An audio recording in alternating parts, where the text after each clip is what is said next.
Ba't kagadiyan na kahit kardiro?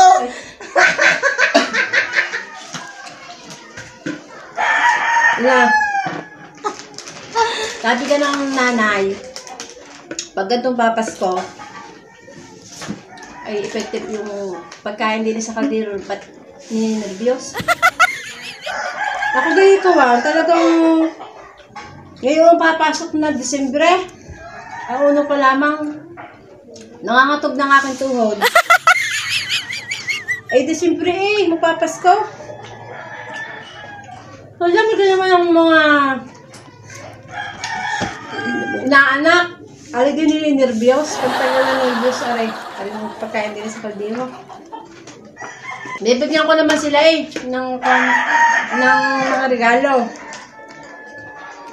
May nakalagay na doon, baka hindi na tanggapin. Ang mga magulang ang kuwan. Mga magulang medyo kaya sa magulang, pag sinakapagpigil. Pag sa sardinas bagang ibibigay, dinit-nervous ang kapitana, ilang sardinas iyon.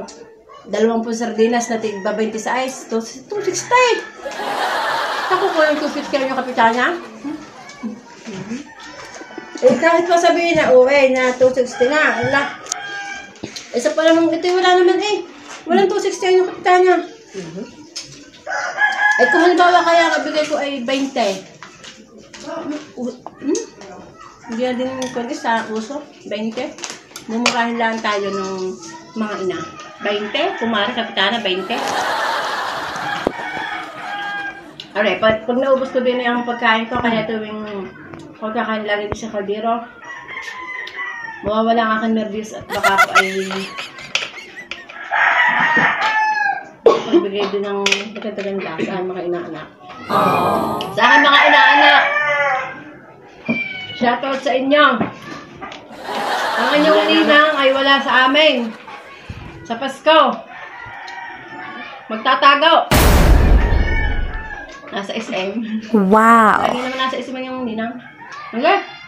Ubusin ko lang ang talagang para wala ng aking nervyos.